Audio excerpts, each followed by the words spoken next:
Alright, we got the Ganetian Duelist that has become a Slayer. Indeed, we are a Slayer.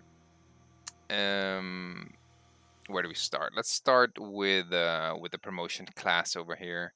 We are ranged damage. We get extra attack power and extra distance. The enhancements that we have is our Pepperbox shot deals more damage. The Keen Guard, which normally would just apply a barrier, now also gives us a crit strike and crit damage buff, 1 per pip. So max 5 crit strike and 15 crit damage. The Flint Lock Shot, which is our pip generator, now generates an extra pip. And there's a chance the cooldown resets when we are using basic attacks. Okay, then the special skill that we have here is the Slayer passive. There is a lot of text on here, but what it does is we get a stack whenever we crit. We get a stack of luck, and we get to spend those in 3 different ways. We have a buff in here to increase our stats. There's a lot of things. We'll get to that one later, I suppose. We got Keen Guard, which is the barrier increasing skill, or it gives us a barrier. And this makes that better, longer duration and bigger barrier. And if we have 10 stacks and we use dodge, we reset that. I'm using these stacks mostly for the inconceivable buff. Let's go for this one, right? Because we're talking about this and we're like, what the fuck is that? Inconceivable. So there is 6 different kind of buffs that this one can get, and it is a random. But if we get 10 stacks of luck, then most of the time, I don't think it's 100% guaranteed, but most of the time we get all 6 of them. So what this does is it increases the pips that we generate by 1. Every time we generate a pip, we get an extra 1 there. We get extra in-combat health regen. We have a chance to attack twice when we basic attack. We increase our damage by 9%, crit strike by 9%, and critical amount by 19%. So especially the last 3 are very important, right? Just more damage. So by spending our luck, we get more of those buffs. And the duration is longer, so that is how the Slayer passive works. We have the passive note in here, it gives us armor pen and some damage bonuses. And we have taken the Shadow Domain so that I can use Recon, which applies exposed debuff on a target, which by itself does nothing, but other abilities take advantage of the exposed state. We have Weapon Finesse in here. Power efficiency means that you spend less mana or resources on your attacks. If you are a pip using class and don't really have any resources, it just reduces the cooldown of your abilities. So that one is a very strong in here. We have Master of Darkness, which throws a stink bomb, AoE stun, and it dips me back into stealth when I don't take any damage. Also, we get extra pips when we are in stealth. When we don't have a pip, we go in stealth, we get 1, and every 30 seconds we get another one if we stay in stealth. And then we have a Tunnel King in here, which has a large AoE there. The Go for Broke is a large AoE. And a Tunnel in there, which allows us to escape when we are in stealth. We have a small dash in the stealth, so those are the disciplines in here. Let's go over the rest of the tree. We always start with the Pepperbox shot. It's just small AoE. That's it, very straightforward. And Impale, which is a melee attack, and since I'm using double guns, we can ignore that one for now.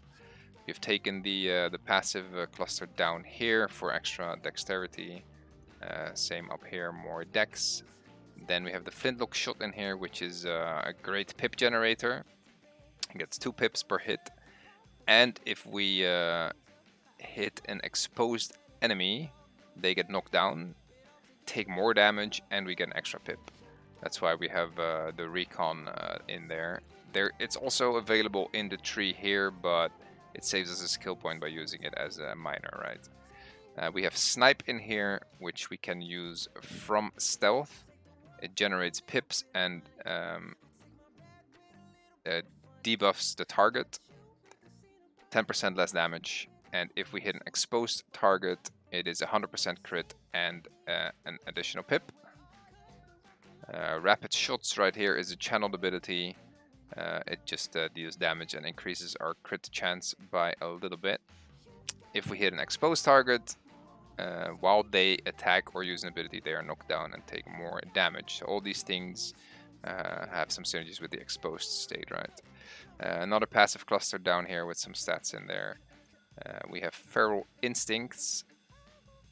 All my attacks for 8 seconds after leaving stealth apply bleed. And then up here we have the Deep Wounds passive. We get a damage bonus 10% for 15 seconds when we attack a bleeding target. So that works together nicely. Well, Inconceivable, we have already gone over all the buffs here. And the Keen Guard is in here. That just gives us a barrier for pips spent. And also with our Slayer enhancement, more crit strike and crit damage. Alright, how does this guy play, right? I think it's kind of a fun one. It's kind of a bit of hit and run, but you start your engage from stealth, like always. If you're in a raid or whatnot, you are in stealth before you engage. The good thing about the Master of Darkness, there's always going to be some downtime before you engage. So if you just stay in stealth, every 30 seconds you get extra pips. So you're already pipped up before the engage starts, which has some uses. We'll go over those a little bit later, but let's check what's on the bar here. Let's do the stealth tray. This is the racial, the saltpeter rounds. It just adds a slow, and it increases my distance bonus by 5. We have the stink bomb from the discipline. It is a AoE stun. Then we have here the recon, which applies the exposed state we've been talking about. The Go for Broke is from the Tunnel King, which is the AoE ability. And then we have our snipe and our tunnel. So the tunnel, I can just show off real quick how that works. We're just stealthed right now, and it just gives us a dash in stealth, and we are still in stealth. So some ways of escaping a fight or positioning yourself quickly. Goes both ways. As you can see now, I've been talking a bit. These pips have slowly been stacking up, right? Those little yellow markers there. Okay, how do we play this? Well, we apply this buff first. We get extra range. We apply some slow. Then we use our number 2 ability, which is our stink bomb. Before we engage, we stun some people. It brings us back into stealth. We pick out a nice juicy target and we apply a recon on that. And then we go for broke, which does a large AoE damage everywhere. And the beauty of that is it crits a lot because you're hitting a lot of things, right? And that gives us our stacks of Feeling Lucky.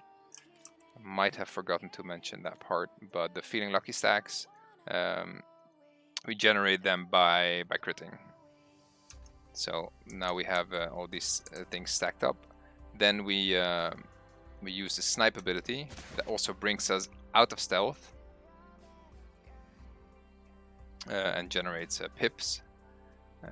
I'm a little too slow. Let's go back into stealth. Let's do this whole rotation again. That's like the stealth rotation, and then we have the non-stealth rotation. So we buff up, we stink bomb, we expose somebody, big AoE to get our crit stacks up. We snipe the target that we have exposed. Then we use generally 1 auto attack to get the pips up to 5, depending if you were in stealth or not. Then we use our Inconceivable buff, as you can see down at the bottom. We have all 6 of them now. Then we hit with our number 1 ability, generates a bunch of pips. 1 more auto attack to cap it out on 5. Finish off with the saltpeter rounds. It's just a big blast, and then you wanna use your one ability again, get a stack of pips, one more auto attack, and then you can finish off a low target with your channeled single target shooty attack, right? So on the melee tray we have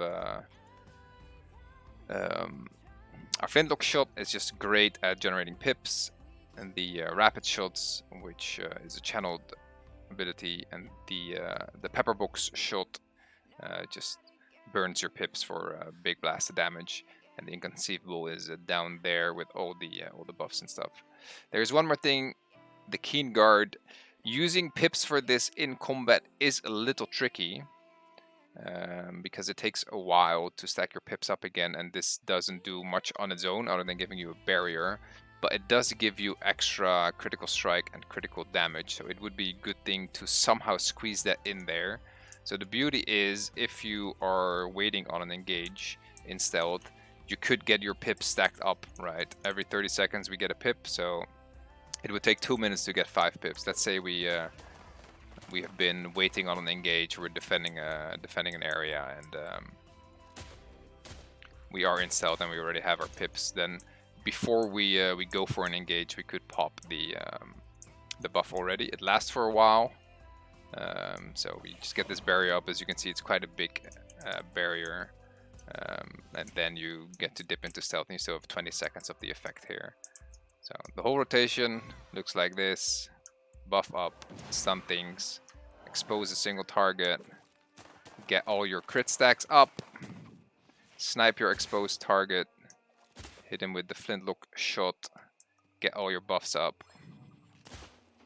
auto attack for pips, which also has a chance of resetting your flintlock shot. Use it again, one more auto attack, and then you get to finish off with either a single target damage or just AoE burst. And then you kind of want to disengage again. The ult drops you into stealth, leaves a little barrier behind, and makes you get away easily with the tunnel in there. It's good to disengage and find a new spot. So that is all for the Slayer over here.